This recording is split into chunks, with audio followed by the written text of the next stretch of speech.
What's up guys, it's SCross 1290 here, welcoming you to some Dark Souls 3, the first part of probably a long let's play I'm planning on doing because Dark Souls 3, fun game.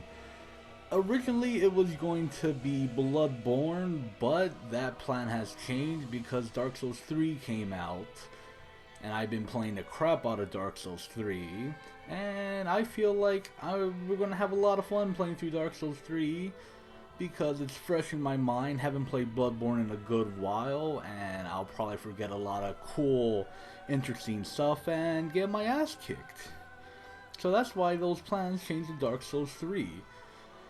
Not saying that I'm super good at this game. I will probably be dying a lot, especially in later levels through the game, throughout the game. But you know, fresh in my mind. Won't be getting lost too much. Will probably make for a fun let's play. Unless you're here to watch me die constantly, then you're probably not going to get that wish till like episode 30 or so on. However it takes, however long it takes me to get to the harder parts of the game. But let's begin new game here and begin our adventure. Yes, indeed. It is called Lothric, where the transitory lands of the Lords of Cinder converge.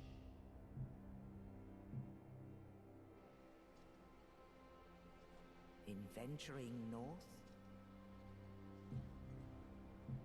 the pilgrims discover the truth of the old words. The fire fades, and the lords go without thrones.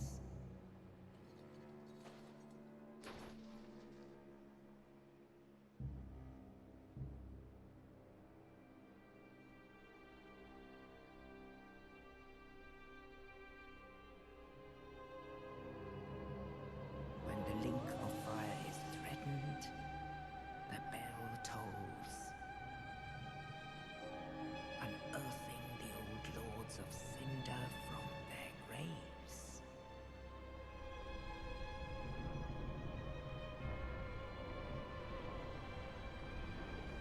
Aldrich, saint of the deep,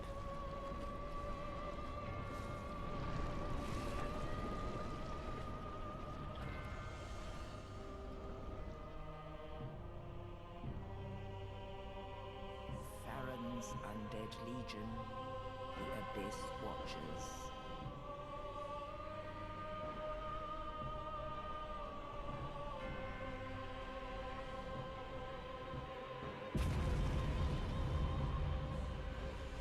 And the reclusive lord of the profaned capital.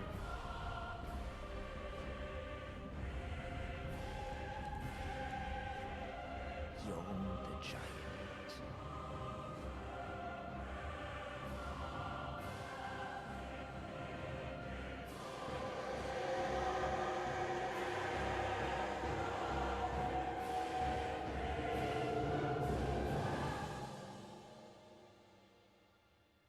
Only in truth, the lords will abandon their thrones.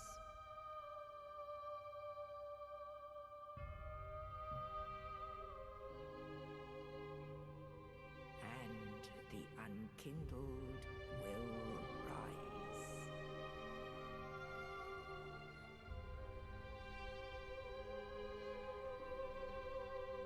Nameless, accursed undead, unfit even to be cinder. And so it is that ash seeketh embers.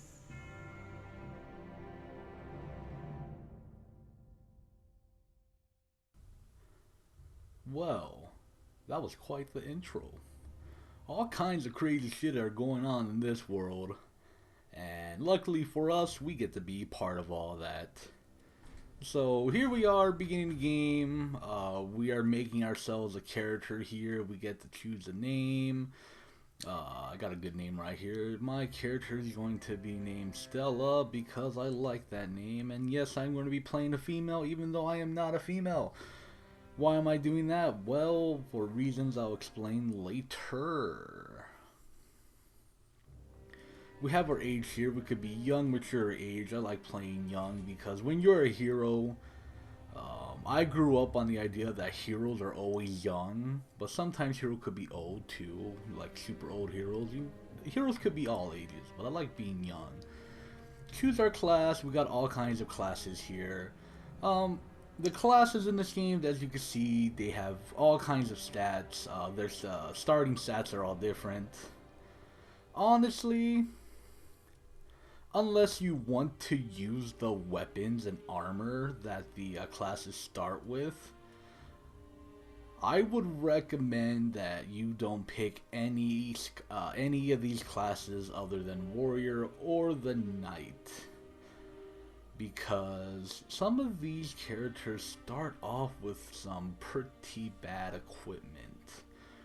And yes, of course, you could change equipment as you progress through the game, but it's going to be a while before you get some different equipment opportunities. I'm not saying that these classes are bad, but I'm just saying that if you don't want the starter weapons or shields that some of these are, yeah, if you don't care about starter weapons at all, and you just want to play through stats, then play the warrior or the knight. Most specifically the knight, because you get some pretty good stats, and your intelligence and faith are both 9.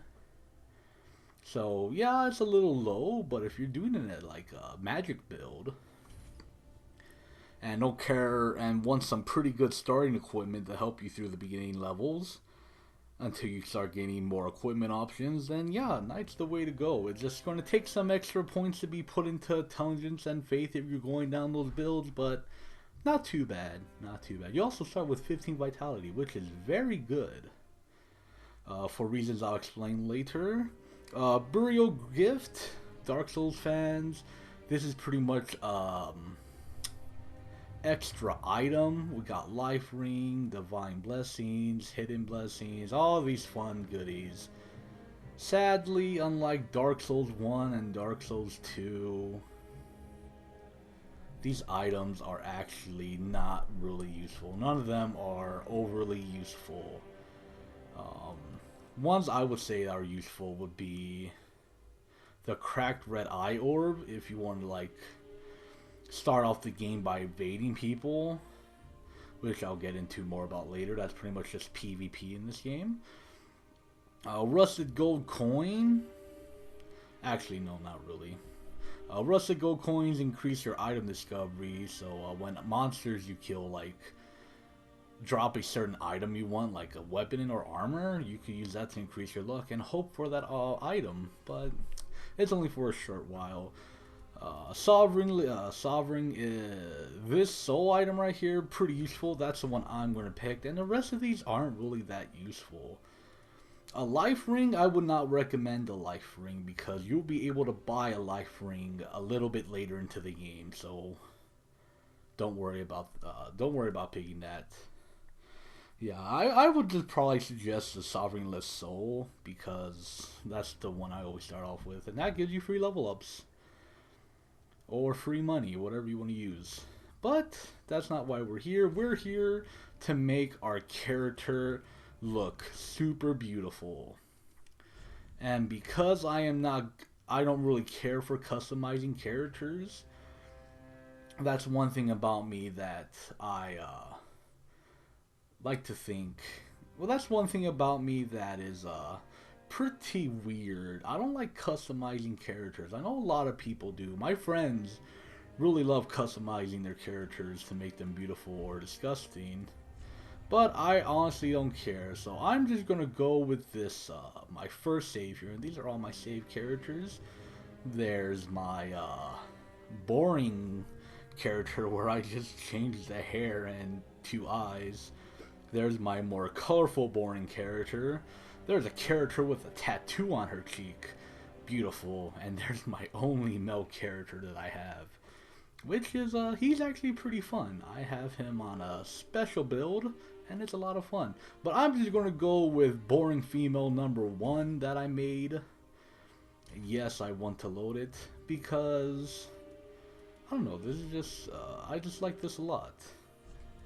What I am going to do though is I'm going to change her brow color because I don't want super red brows, because that's kind of stupid. And yeah, there you go, character has been made. Here we could do build. I'm just gonna stick with standard, and that looks good to me.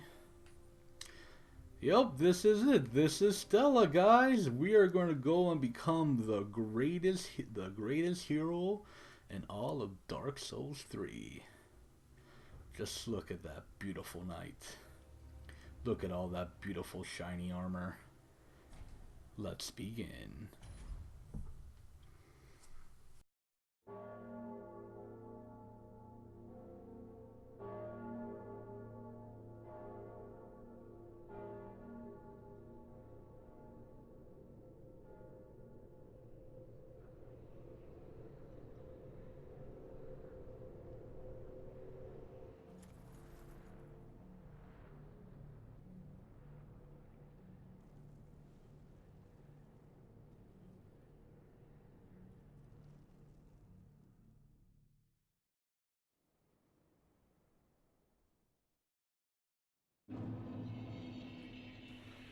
Welcome to Dark Souls 3, or more specifically, the Cemetery of Ash, the starter, the beginning of the game, and of course, leave it to Dark Souls just to put you in a random location without telling you why you're here.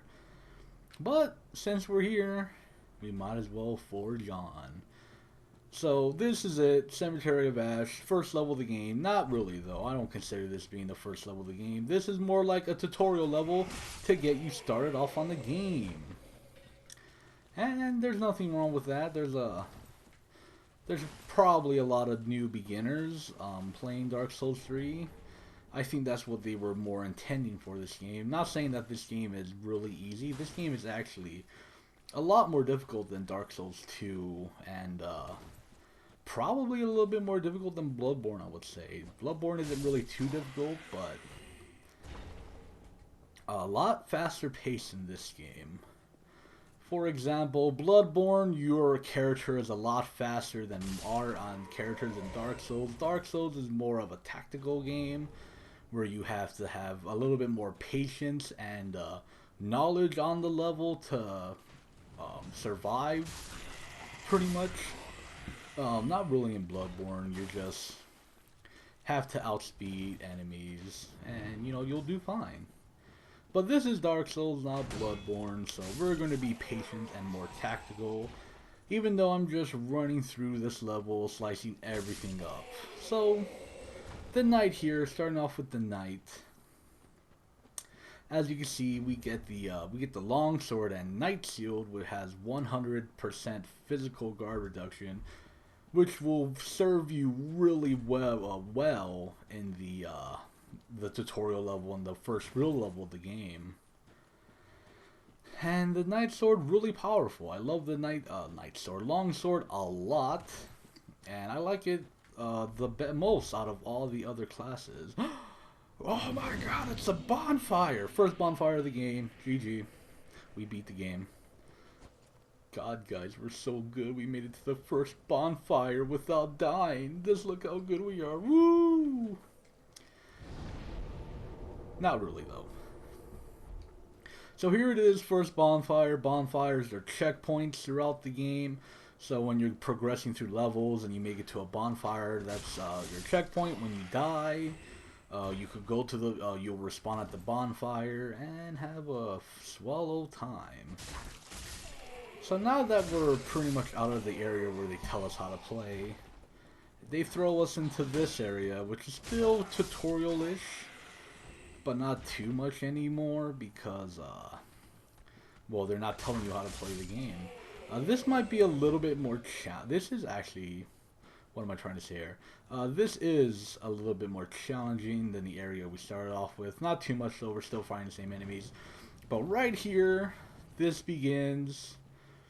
the douchiness of Dark Souls, where they love stacking enemies upon each other. You will be seeing this a lot through the game, where they like to put a bunch of enemies in one area, and you'll have to find a way to deal with them all without dying. And, yeah, that's what, I would like to say that's a reason why this game is pretty hard. Dark Souls in general, mostly because a lot of enemy placements can be douchey. But there is always a way to deal with that. Dark Souls is hard, but not hard, very hard to the point where it's impossible. You just have to find the right combination of ways to deal with certain situations. And more on that in a second, but over here, this might look a little bit suspicious. We have a big open area here, like really huge open area. A fucking tree right there. Hi, tree. I want to wave to the tree. Hi, tree. And we have a dude here in the middle. We got a bunch of bloodstains.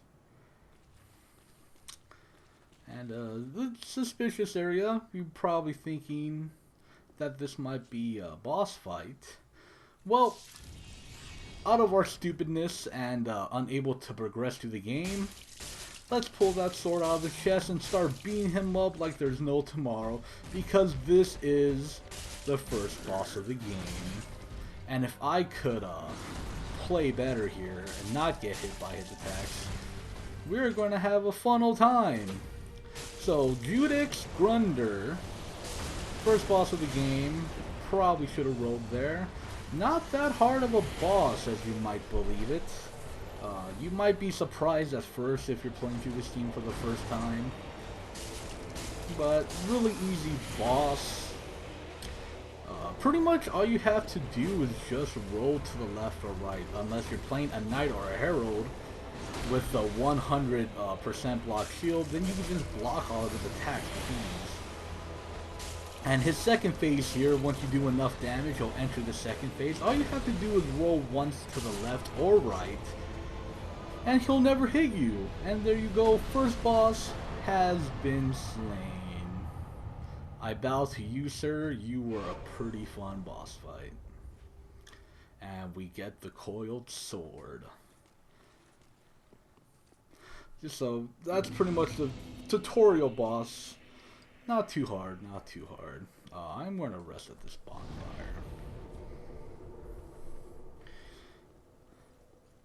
Yeah, I say that boss is 1 out of 5 out of difficulty rating. That's my opinion. You might have harder times, so who knows? You might not have have a lot of time in Souls games as me, and not be used to his fighting combat. But if you die to him, that's alright. Just go and try again. That's one thing I could recommend you do in games like this, is just keep trying. You'll eventually get it. So 1 out of 5 rating on that boss. First phase is a lot harder than the second phase. Second phase is where things get a lot easier, but you might be imitated when he transforms like that. But he only attacks with 1 attack every time. Just roll to the left or right.